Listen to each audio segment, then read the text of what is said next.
Nüüd, kui Dakari rallil 2026. aastal on sõidetud veidi üle väga hea hommikul vara, üle poole, artikuleerime siin ka veel veidi suuga, 4569 kilomeetrit ja 8000 ja natukene peale seda oli ja katseid 13-7 tehtud, siis me jõuame selleni, et milline on see seis hetkel, aga lähme tagasi nende katsete juurde, mida me ei ole veel teile videos kirjeldanud, ehk siis katse 3. Jah, Dakari päevikud, Vol 2 läheb käima ja katse 3. See oli ajaloopäev. See oli ajaloopäev jah, et seal kirjutati nagu päris palju ja ta oli tegelikult ka selline päris keeruline navigaatoritele karm, et tuli seal ikkagi tegelikult nagu ronida kivide otsas ja teatavasti kivide peale väga jälge maha ei jää. Ja sellepärast oli tagant tulles ka. Ei, kui välja peal sõidad, siis jääb jälg maha ka. Jah, seda küll sellest hiljem. Aga lõhuti hästi palju rehve ning ikka päris paljud liipasid korralikult koju ja päris palju said pihta ka Dacia poisid, ehk siis Lööb ja Al-Attiyah ning... Jah, kui katse kilomeetreid oli ju 421, siis Sebastian Lööb sõitis sellest 300 ilma ühegi varurehvita, sest et päriselt kohe katse kõige alguses 2 rehvi lõhkumist temal. Ei saa öelda rehvi lõhkumine, vaata, miks kasutatakse sellist väljendit, rehvi lõhkumine. Kusjuures neid Goodrichi mingi uue seguga rehve, siin on ka veidi kirutud, et natukene liiga palju ja liiga palju seda loteriid ja kuigi samas ma ei tea, ma hakkasin mõtlema mingite eelmiste aastate peale, selle kivise osa peal olid ju Risto Jurvo kommentaarid samad, et tegelikult kui sa seal tahad kiire ja julge mees olla, siis pead arvestama, et rehv läheb. Ja see tähendaski siis seda, et tegelikult 9-kordne ralli maailmameister ikkagi hiilis Kiki Varvukil selle katse 300 kilomeetrit läbi ja muidugi ma ei kujuta ette, kuidas on nagu võidusõitel see, et sa tead, et sul on palju rohkem, palju enamat on pakkuda ja siis sa tegelikult tuled niimoodi tipp. Aga iseenesest oli äge katse, Fordi poisid, Mitch Couture ning Kellen Walsh võitsid ja Martin Prokop sõitis siis oma parima tulemuse Dakari vist üldse välja, eks ole? Ja. Ning see oli tegelikult selles mõttes päris huvitav ja taaskord, millest me ilmselt täna natuke räägime ka, ega see ehtne jõu efekt käib ka seal, et kui sa nüüd oled nagu katse võitnud, siis suure tõenäosusega sa järgmisel katsel oled tagapool, sest sa stardid ees. Me rääkisime ajaloost ka, siis miks see nii-öelda Couture, Prokop ja Ekström oli ka veel omaette teema, siis viimati oli 2007 aasta, kui katse kolmikvõit ühte marki masinatele kuulus, et siis oli see Volkswagen. Ja, et selles mõttes on päris äge ning... Vabandust, ma ajasin nüüd sassi. See oli viisik juhtimine üldarvestuses. Ja, just. Muidugi. Aga kui me nüüd nagu räägime sellest USA kutist, eks ole, Mitch Couture, siis tegelikult Fordi jaoks on tohutult oluline. Absoluutselt. Oma kutt on seal eesotsas ja teisest küljest on siis 3. sõitja, kes üldse nagu tegelikult juhtinud on. Ameerika sõitjaid ei ole liiga palju Dakaril selles mõttes kõrges mängus olnud. Käib neid, kes on niisugused, kuidas me ütleme, gentleman driverid või? Ja mõned hullud, kes nendelt Mehhiko pahadelt tulevad. Ja ega nad rohkem osalesid ka siis, kui see Lõuna-Ameerikas Dakar oli ja nüüd seal Saudis ei ole tõesti ükski ameeriklane säranud. Ja, aga 2005 aasta ja muide, kus oli Dakari start Barcelonas. Ja. Et see oli Robbie Gordonit me mäletame, tema on ikka legendaarne vend, kes ikkagi tegelikult mitte ta ei sõitnud üle stardipoodiumi, vaid ta hüppas üle stardipoodiumi, et selles mõttes on hästi lege tüüp oli ja Hummeriga sõitis veel. Aga ta korjati mingi hetk pealt ära. Ja, seal leiti mingi tehniline asi. Tal oli seal kütuse jumalda, millega ta nipitas igat pidi, et ega ta selles mõttes selline päris sleeki guy oli. Ja Seth Quintero siis eelmine aasta ja nüüd siis Couture ka, et 3 USA-kutti ning kui me räägime veel korra sellest ajaloost, siis kindlasti me ei saa üle ja ümber tegelikult Challenger klassist, kus siis 5. naine, kes on võitnud Dakari katse, Hollandi tüdruk Puk Klaassen, täielikust ekstreemspordi perekonnast pärit, minu meelest kas ta on ise ka nooruses sõitnud motokrossi, lumelauda. Motokrossi kindlasti. seda ma tean. Vennad, isa, kõik tegelevad seal millegiga, aga kes ennem on võitnud, siis loomulikult Jutta Kleinschmidt. Kes on ka võitnud Dakari ralli 2005 Sarah Price, kes täna sõidab Defenderiga Stockklassis. Ja Dania Akeel, tema on siis Saudi enda tüdruk. Me hüppasime Challengeri sellepärast, et seal seda naisterahvaste poolt ajalugu tehti või naisterahva poolt, aga tsikliklassis oli tegelikult ka niisugune korraks pahupidi olukord, sellepärast et Tosha Šareina, kes muidu on selline kiire sõitja, aga katsevõitja, tal liiga palju pole kogunenud, suutis selle katse võita Ricky Brabecki ja Daniel Sandersi ees ja üldarvestuses siis olid samad mehed, aga natukene pööratud järjekorras. Ja ma arvan, et ma ikkagi küll ja veel mainiks selle ka ära, et kui Dakar on nagu päris Dakar, siis seda ainult koos maratonkatsega. Ja maratonkatse juurde kohe jõuti, 4. katse oli siis tegelikult ju selle aasta, 2 maratonkatset peaks olema. Ja teine tuleb nüüd see nädal veel. Ja oli siis nagu esimene pool ja mulle meeldis, et tuldi nii-öelda nagu selle back to basics'i juurde tagasi. Ei aetud seda süsteemi keeruliseks. Eks siis see 48 krono, et sa pead mingisse kindlasse punkti jõudma. Kõik olid ühes laagris, kõik istusid seal telkide ümber. Oluline info. Nasser Al-Attiyah ei kasutanud telki. Ta ei maganud telgis.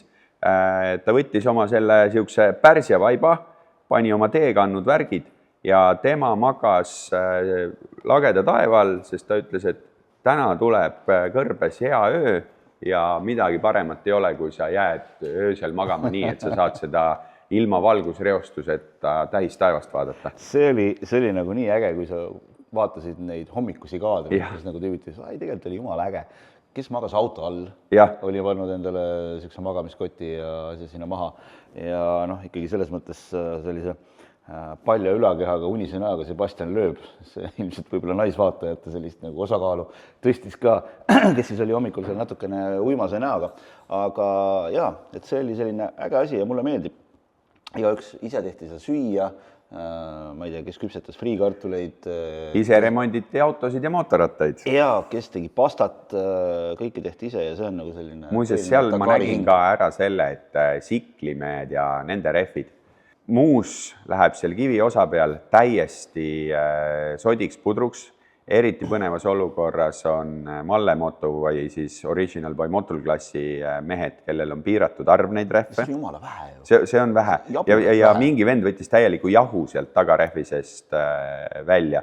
Ja siis ka, kui ütleme, et rehv ise vigane oli, siis mis iganes teip, nipukad, toru nii-öelda klambrid, kõike sai nagu sinna külge pandud, sellepärast, et see lihtsalt kohati, muidugi sotsiaalmeedia võimendab ja need üksikud mehed tulevad eriti välja, aga vaatasid ja mõtlesid, et see maratonkatse on nagu midagi väga hullu. Aga kui maratonkatse alguses tundus see, et Dacia mehed lähevad oma rada, siis hoopis seal natukene pöördus üks mees ja otsustas, et see on tema päev. Ja, ning tuleb siis öelda, et see on Henk Lattegan, kes on tegelikult siin juba viimastel aastatel olnud alati seal tipu lähedal.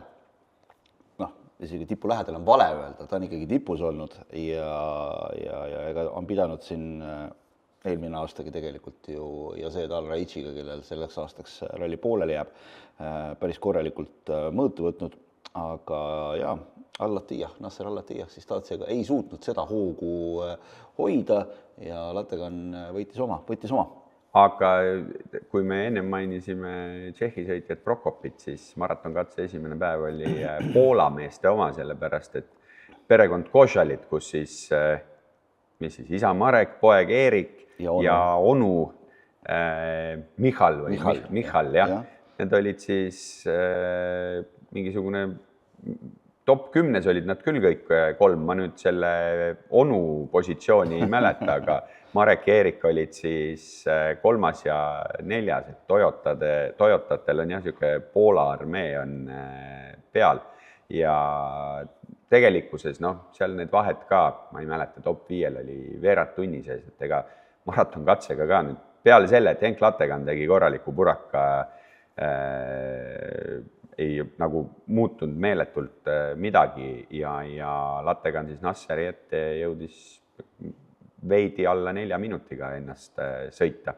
Aga kui meil kordub nagu seesama kogu aeg niisugune süžee, et Toyota, Ford, Toyota, siis motoklassis kohati tundub sama, sellepärast et Honda KTM, kuigi KTM on tänaseks enim Dakare võitnud tootja, siis Honda ikkagi vahepeal suudab oma mehed ja masinad maksma panna ja esimesed 2 siis olid jällegi Šareina ja Brabek, kes sõitsid siis võrdse ajaga ja Sanders, Canet ja Benavides seal järel ja neil oli ka esiviiek 13 minuti sees. Ning tegelikult juba ja see Al-Raidžist eelmise aasta võitjast rääkisime, aga see oligi seesama katse, kus ta siis tegelikult pidu pooleli jäi 3 rehvi puruks ja saadi aru, et siit ei ole enam nagu kõrges mängus võimalik sees olla. Ja kuna neil oli see tõesti nagu kõige-kõigem käest läinud, siis nemad ju eelmine aasta, me oleme siin rääkinud Mathieu Baumellist, kes küll mitte võidusõiduga, aga omal jala kaotas, siis tegelikult ja see, et koos oma kaardi või navigaatori Timo Kotšakiga tegid Jordaania pajal väga-väga julma avarii, mõlemad mehed vigastasid selgroogu ja kuigi vigastusest võiks öelda, et oldi paranenud sest ega Dakari starti arstid ei lubaks ilmselt ja seedi siis, kui ta neile nagu mingi kullast majad ehitaks. Seal käib korralik kontroll üle. Mäletan, et kunagi ju pidi ka Jaan Naaber ühinema, aga oli mingi põlvejama vist ja ei lubatud peale, kui Tom ja Mart käisid. Aga otsustatigi, et kõrge mäng väljas, säästame neid selgasid, sellepärast, et maailmameistri arvestuses tuleb veel päris mitu rallit sellel aastal sõita. Ja klassikud. Carrolis Raisis võttis teise katsevõidu ja maratonkatse teisele poole läks oma vana Land Roveriga väga hästi. Ja tuleb nagu tähelepanu juhtida ka sellele, et klassikutes siis tegelikult sellist nagu traditsioonilist ajavõttu ei ole, see on punktisüsteem. See on natuke teistmoodi. See on teistmoodi lahendus. Selles mõttes viskasin su mõnuga vette, sest ma ei tea, kuidas sa selle punktisüsteemiga kursis oled. Ei, ma ütlen niimoodi, punktisüsteemi kui sellisega ma kursis ei ole. Ma ei ole lihtsalt, vaata siia võibki paralleeli tuua ka sellega, et kui autodes käib sõit täiesti stopperi vastu, siis mootorratastes saavad mehed boonusaega. Need, kes siis katse ees stardivad. Ma ütlen samamoodi, ma ei oska seda täna täpselt lahti rääkida, kindlasti Toomas Triisa oskaks selle hästi lahti rääkida, kuidas toimib see boonusaeg, et kui sa lähed üksinda ees ja teed jälge ja siis, kuidas teised saavad koguda ka neid boonusminuteid, kui näiteks 5. grupp on koos ja sõidetakse üksteise tolmus ja nii edasi. Et üldarvestust on see näiteks siin esimeste katsete jooksul mitu korda muutnud. Tänu sellele boonusaja süsteemile jõudis Ricky Brabek Daniel Sandersile järele. Ja kui autode poolel tehti küsimus, siis härra Lööb arvas mida? Härra Lööb arvas, et ärme aja asju keeruliseks, et inimestel on võib-olla juba niigi natukene keeruline vaadata ja aru saada, mis siin toimub, kes nagu ei ole asja sees. Ja tegelikult Lööb saab asjast väga õigesti aru, sellepärast, et kui sa teed nagu üritad spordis sellist nagu kuidas ma ütlen, ülimat võrdsust hakata taga ajama, siis selle ülima võrdsuse taga ajamisega tihtipeale kaasnebki see, et sa lood mingisugused reeglid ja siis sa pead hakkama need reeglid selgitama ja kui inimesel ei ole selgelt arusaadav, et ma ei tea, hea näide on vormel 1, esimesena lõpetanu on esimene, kui muidugi põhjaplaat liiga õhukeseks ei ole hõõrutud, aga sa saad mõttest aru. Ma saan aru, sellepärast, et ärme tee asju keeruliseks. WRC punktisüsteem võimaldab ralli võitjal mitte enim punkte koguda. Ja veel kord ma ütlen, ärme tee asju keeruliseks. Teeme nagu, let's keep it simple. Lööd värava, oled võitja. Ja. Aga tulles sinu küsimuse juurde, ei, ma ei oska vastata punktisüsteemile, sellepärast, et nad ei sõida kella vastu. Neil on seal 2 liiki katseid, mille eest nad siis punkte koguvad ja saavad samamoodi oma ajakaristusi või punktikaristusi, niimoodi ajakaristusi, kui nad ei läbi mingit asja või ei täida siis nagu seda ülesannet. Nagu orienteerumine ilma ajata? Ta on tegelikult niimoodi, et kõige rohkem paralleele saab tuua üldse klassikute ralliga, et regularity ralli on selle asja nimi ja seda on Karolis ju Monte Carlos ka vist 2 korral oma mingisuguse hiidvana Jaguariga võitnud. Ja täna tegelikkuses punkti vahe ei ole veel nii suur, sellepärast, et ega nende klassikutega võib kõiki maailma asju juhtuda. Aga tuleme maratonkatse teise poolde, katse number 5.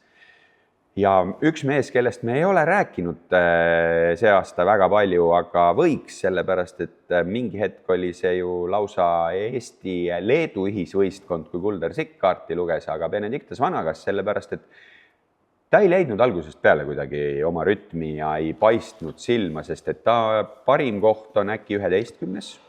Osalenud ma ei tea, kui palju kordi, aga seekord ei sujunud ja mis siis juhtus maratonkatse teisel poolel Benedictas Vanagasel oli see, et ta nii-öelda navigeerimisviga, nad läksid rajalt kõrvale ja sõitsid niisugusesse, ma ei tea, ütleme siis, et 2 kraavi. Esimesse kraavi sisse, sealt viskas teise, rullusid üle mingisugune 160 kilomeetrit tunnis. Ta sai korraldajalt väga palju kiita ühe asja pärast, sellepärast, et miks see õnnetus juhtus?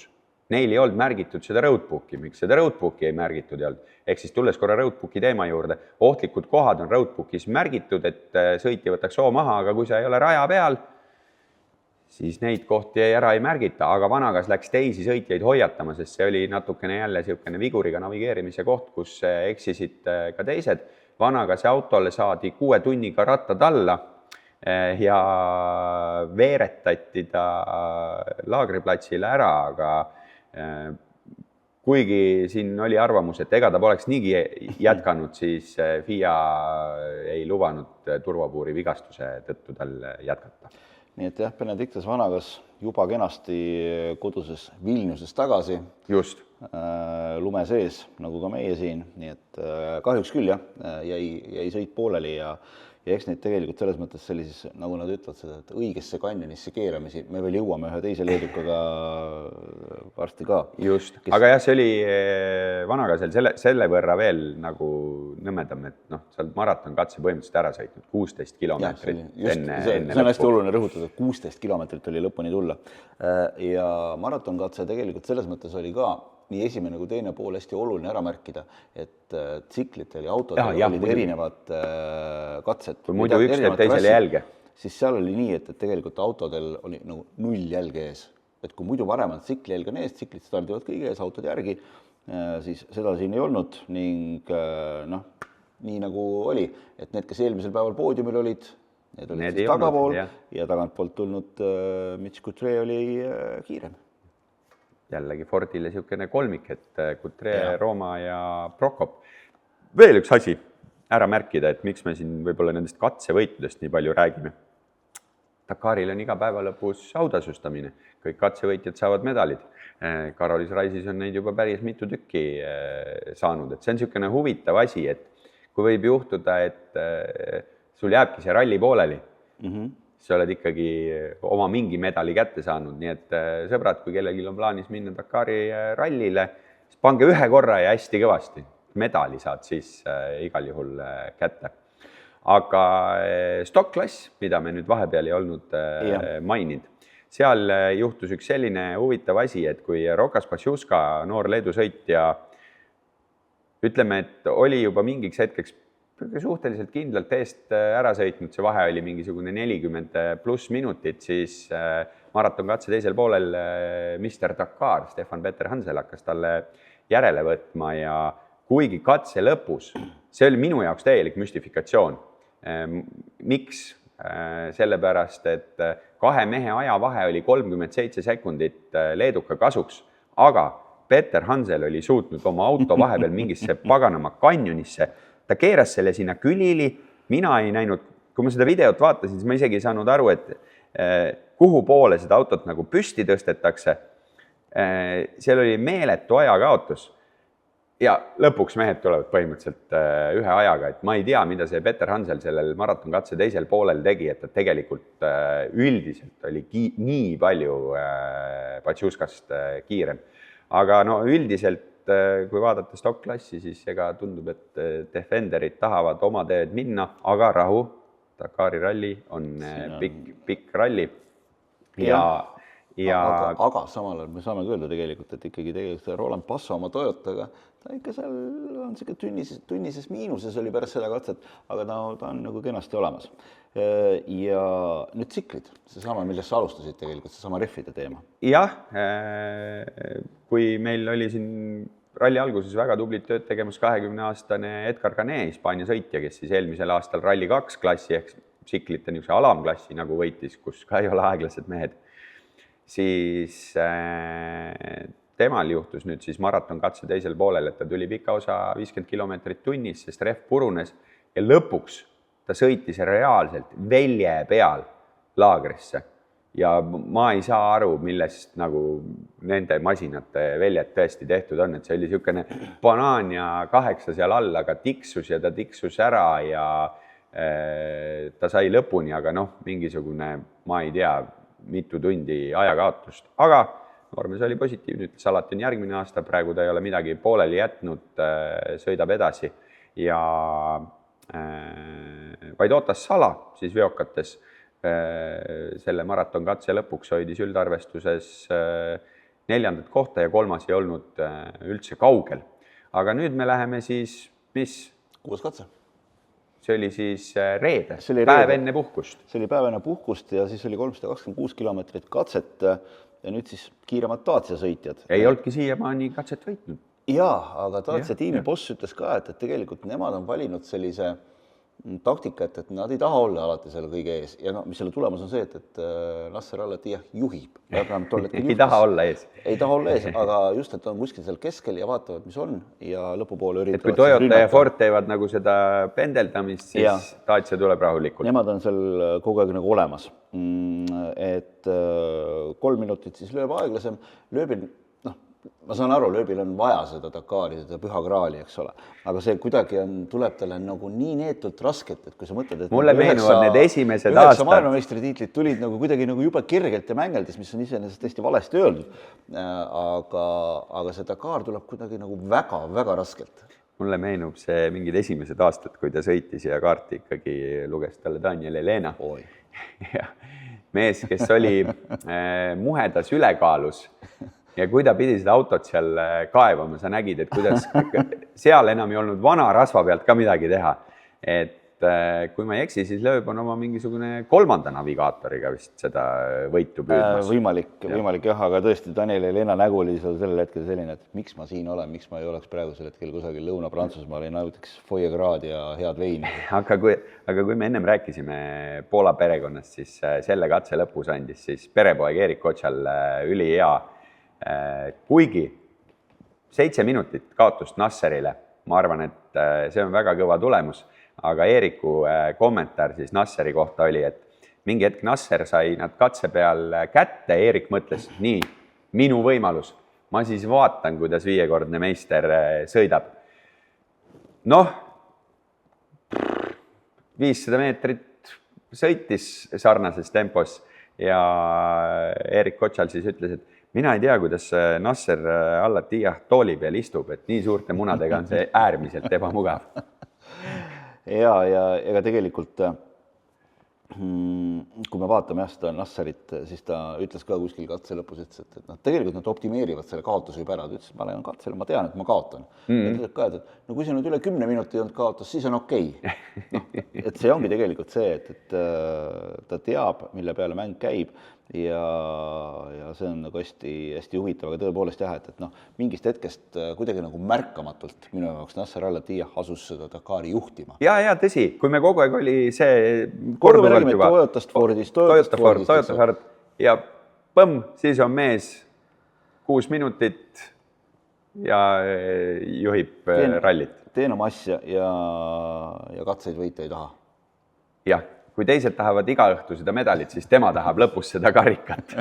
Aga mootorratastes Brabec võttis siis Hondal katsevõidu, aga Daniel Sandersist jäi üldarvestuses maha 45 sekundit ja see mainisin Honda KTM Honda ja nüüd on sinna punti tekkinud viimastel aastatel üks India tootja. Ega ma, kui aus olla, siis selle KTM-i puhul ka on ikkagi tänaseks juba tugevad India mõjutused, aga jah, Hero, siukene mootorrattatootja ja Ignacio Cornejo, siis Nachoks kutsutakse, on 5. kohal seal KTM-ide ja Honda järel ja tegelikult on, mina ütlen, et see on lahe, kui tuleb mingeid uusi tootjaid ja kui need uued tootjad suudavad panna ka ütleme ikkagi top 10-sse oma sõitjad. See küsimus ei ole tihtipeale sõitjas, vaid mina isegi ütleks, et selles tehnika vastupidamises ja autodes ja mootorratastes on ka Hiina tootjaid ja hiinlastel on veel siukene huvitav asi, et see JJ Sport, hiina keeles kindlasti nimetatakse seda kuidagi teistmoodi, suudavad top 10 autodes olla ja neil on nii Hiina võistkond kui Hiina võistkond. Kui üldjuhul tehakse mingit seda vigurit, et tuleb see Hiina tootja ja ostab lihtsalt mingid kõvad sõitjad endale, siis neil on Hiina sõitjad, neil on Hiina tugitiim, neil on tiimil mingisugused luksusmaasturid tugiautodeks, millel on taga võimalik sees magada ja nii edasi. Et igal juhul, kui me näeme siin oma tänavapildis mingisuguseid meeletuskoguses Hiina autotootjaid, siis Hiina auto- ja mootorrattatootjaid ja ka India mootorrattatootja on Dakaril ikkagi top 10 ja sõitmas. Ja stokkmasinaklass siit kõrvalmajast saab endale Defenderit osta. Okta muuseas Eestisse on üks müüdud. Et Okta baasil see asi on tehtud. Tegid katsel 1, 2, 3 ja selleks hetkeks siis, kui 6. katse lõppes, oligi Ronald Passo oma Toyotaga tunni kaugusel 2 esimesest mehest. Ja 6. katse lõpus Vaidotas Salal oli 3. kohast üldarvestuses veidi puudu ja Karol-Liis Raisis siis klassikute arvestuses 6 katsest 4 võitu. Ja enne, kui me tuleme siis selle eilse pühapäevase katse juurde, siis seal 2 katse vahel, kuna ühel mehel oli aega, tal käis, sina tead, kuidas see söögi tegemise asi käib, kuigi ma kahtlen, et ja see, et ise köögis käis, siis ta kutsus puhkepäeval kogu koorekihi ja veidi veel. Kusjuures mina saan aru, et tegemist ongi juba sellise nagu meeldiva traditsiooniga, mida ta ei tee esimest korda.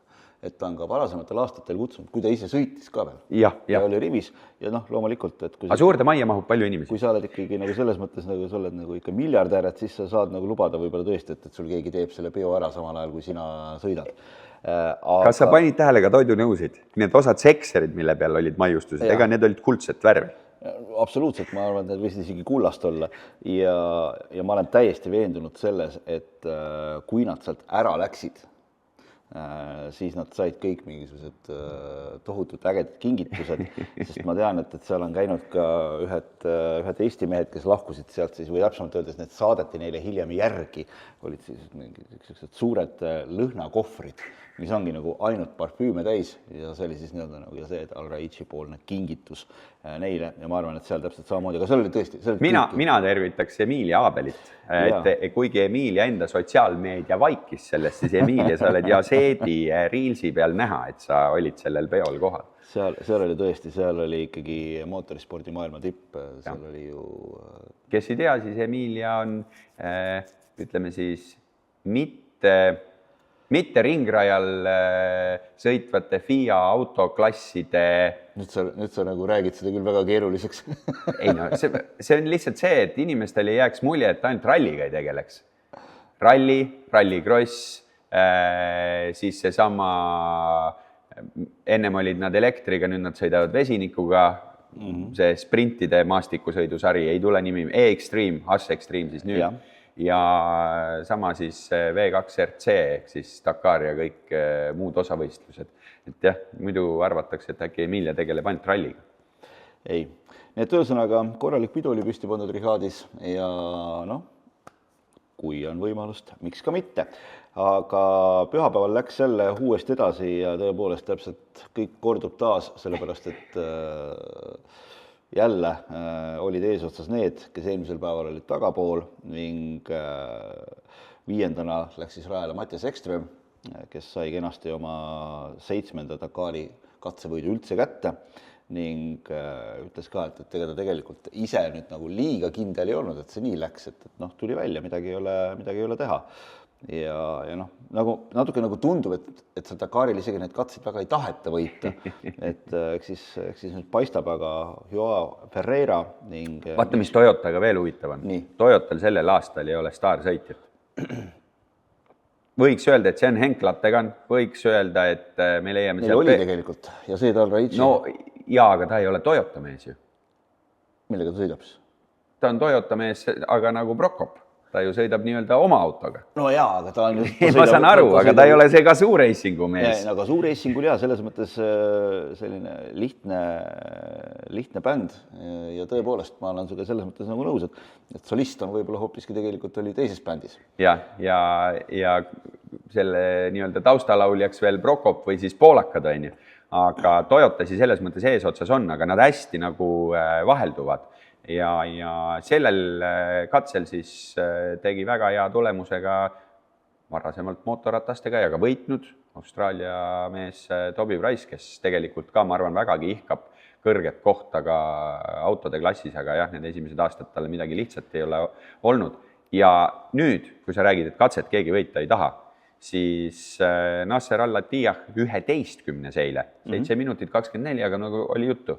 Kui ei ole 10 minutit, siis ei ole mitte midagi, kõik on hästi. Ja tegelikult nüüd ongi nagu mõnus selgitada kogu seda Dakari sellist nagu segasust mõnes mõttes. Henk Lattegan peatus katsel 10 minutiks kuskil, sai päris korralikud löögid sisse, kukkus 4.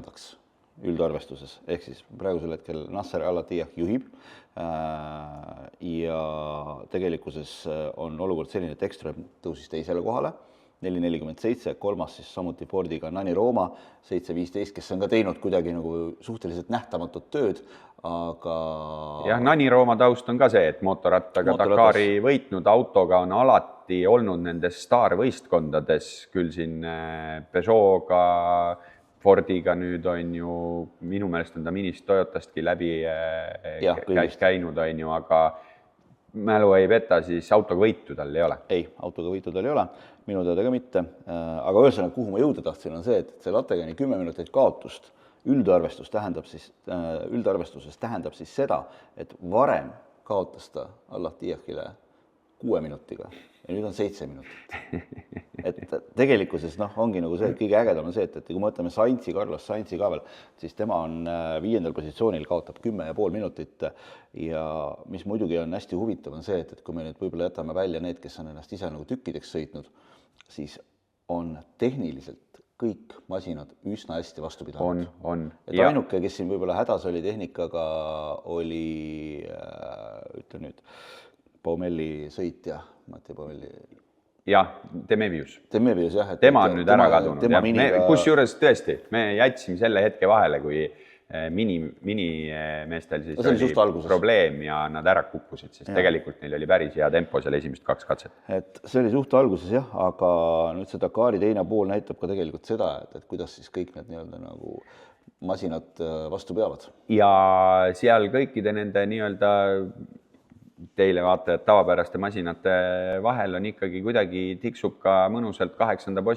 positsiooni peal Mathieu Serradori Century Racingu CR7-ga, selle kurikuulsa autoga nii-öelda eestlaste jaoks. Ja kui me top 10 vaatame, siis 25 minuti sees ja ma alati vaatan ka seda penaltite rivi selles mõttes, et Nasser ju sai 2 minutit ajakaristust. Kui see maha võtta, me ei saa neid spordis teha, karistused, siis ta oleks juba praktiliselt 7 minutiga Ekströmil eest ära. Mõndadel meestel on siin 30-sekundilised, 20-sekundilised karistused, aga kas need hakkavad midagi lõpus tähendama, et kuna tõesti sellel aastal mulle tundub, et me lähme nii lõpu peale, nagu kui varasemalt on olnud nagu selline 1, 2, 3 meest seal eesotsas, siis täna ma julgeks küll, et 5-6 7 isegi on siin võimalust, ja et kõike võib toimuda ja juhtuda. See ongi selle asja juures äge, et autod on ju tehniliselt ka piiratud, kõik need Ultimate T1 pluss klassi masinad, et 170 tippkiirus, võimsus piiratud, kõik on piiratud, et nad on nagu hästi-hästi võimekuselt sarnased. Tsiklites oli siis KTM-i kaksikvõidupäev, Luciano Benavides, Erik Kane ning siis oli Honda kutt Adrian Van Beveren ja Daniel Sanders jätkab siis ka. Jah, kuigi ma ütlen 4,5 minutit ei ole seal ka mingisugune asi ja Sandersil on samamoodi 6 minutit trahvi soolas, on ju. Et kui me vaatame mootorratastel siia reaalsusele otsa, siis ma pakun välja, et 5 mehel on siin, 5-6 mehel on siin seda võimalust ja viskaks hea meelega pilguga sinna stock-klassi. Peter Hansel endiselt siukene 3/4 tunni kaugusel ja Ronald Basso juba 2 tundi ja peale. Ja klassikute arvestuses ei ole midagi öelda, veel kord ja jälle aplaus, Karolis võttis uue katsevõidu ja nüüd ta on siis teadmata midagi sellest punktisüsteemist, kokkuvõttes peale 7 katset, peale poolt rallit, juhib 150 punktiga teda jälitava tiimi ees, aga puhkepäeval, millega tegeles Karolis, tegemist on 78. aasta seerias 3 Land Roveriga, peasponsoriks on Ovoko, kes tegeleb kasutatud varuosade otsimisega üle maailma, siis auto, mis on kasutatud varuosadest kokku pandud ja on kohe 50 aastat vana, siis selle masina puhul sai Karolis siis lehtvedru pakiga tegeleda, sellepärast et lehtvedru pakis üks leht oli murdunud ja puhkepäev siis nii väga puhkamiseks temal vähemalt osaliselt ei olnud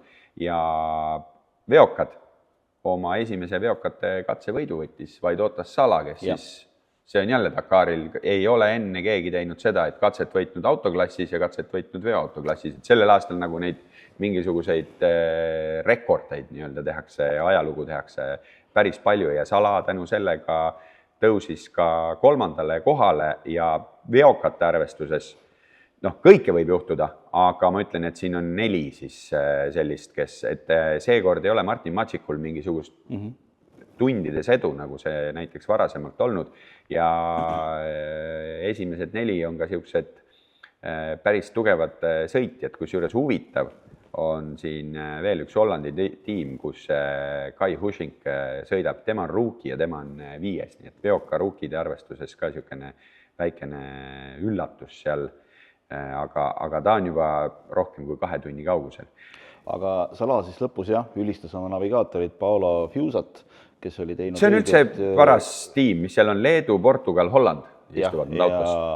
Ja mehaanik on siis Hollandist ning tegi õigeid valikuid, käskis õigesse kanjonisse keerata. Neil oli Alex Lopraisiga tegelikult nagu hästi äge võitlus ja ma saangi aru, et just see kaardilugeja või täpsemalt navigaatori õige suunamine tekitas olukorra, kus nad võitsid katse.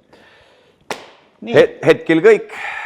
Me videopäevikuga tuleme tagasi teie juurde siis, kui ralli on nii läbi, et ikka korralikult on kõik tulemused kokku võetud ehk siis nädala pärast, aga igal õhtul Masinavärgi ja Rally Ride Estonia Facebookis kirjalikud kokkuvõtted ennustama ei hakka. Tšau! Tšau!